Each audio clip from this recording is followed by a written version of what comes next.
नमस्कार, yes news महाराष्ट्रामध्ये आपल्या सर्वांचे स्वागत।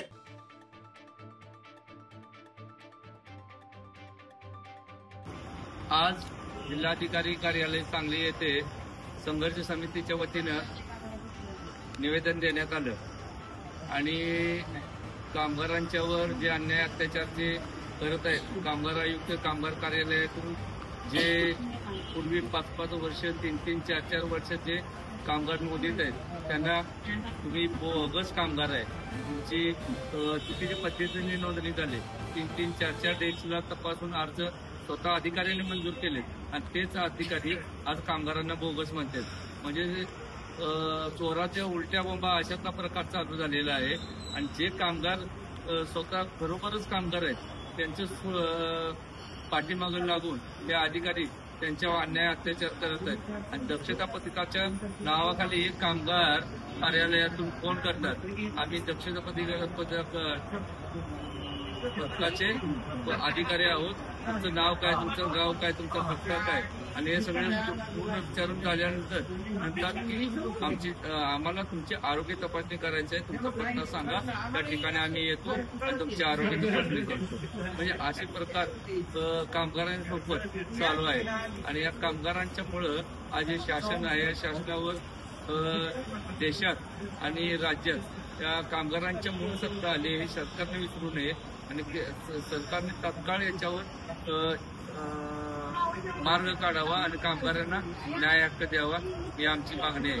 जय महाराष्ट्र। आज निवेदन देण्यात आले, त्यामध्ये असे मुद्दे मांडण्यात आले की जे अर्ज नोंदणीचे रिन्यूचे जे अर्ज शासनाला सबमिट केलेले होते आणि त्याच्यावरती बरेच महिने कोणताही विचार केला गेला नाही आणि आता 7 ते 8 महिन्यानंतर ते अर्ज डायरेक्ट रिजेक्ट करणे चालू आहे आणि याच्यामध्ये कोणतीही पूर्वसूचना न देता किंवा काही माहिती न देता डायरेक्ट अर्ज तपासणी चालू केली आणि त्यांना विचारलं की बाबा तपासणी अर्ज कुठून चालू आहे, तर ते म्हणले पुण्यामधून चालू आहे आणि पुण्यामधील अधिकाऱ्यांकडे ते अर्ज गेलेले आहेत, ते तपासतात, ते तिथून रिजेक्ट करतात आणि त्यांचं कोणतंही कारण ऑनलाईनला टाकलं जात नाही।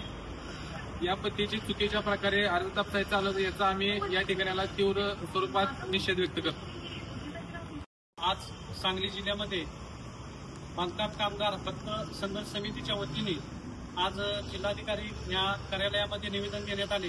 यामध्ये प्रमुख मागण्या अशा होत्या की जे काही दक्षता पथक नेमलेलं आहे ते असंविधानिक पद्धतीने नेमलेलं आहे, तरी या दक्षता पथकाचं आम्ही सर्व संघटना मिळून आज या ठिकाणी त्यांच्या चुकीच्या पद्धतीचा निषेध म्हणून आम्ही जिल्हाधिकारी यांना निवेदन देण्यात आलेलं आहे।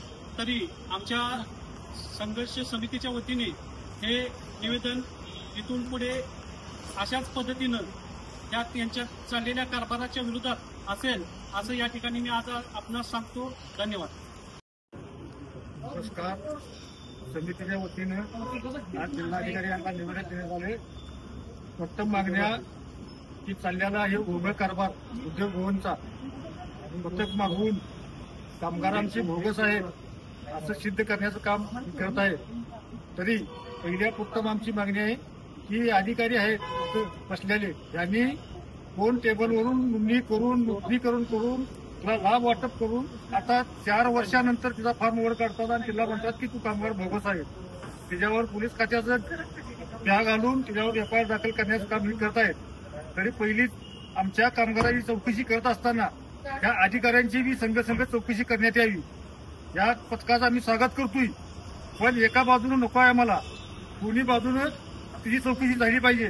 का तर अधिकारी जेव्हा टेबलनं फॉर्म मंजूर करतो त्यावेळी त्यावरती हा फॉर्म तो कामगार सिद्ध झाला आणि त्याच्यानंतर तुम्ही 5 वर्षानंतर आता तिची कागदपत्र बोगस आहेत, तो कामगारच नाही। आधी दुसरी गोष्ट आता तिने काय केले की मयत काल का कामगार झाला आज का नोंदणी झाली ती आता तिने चालू केले।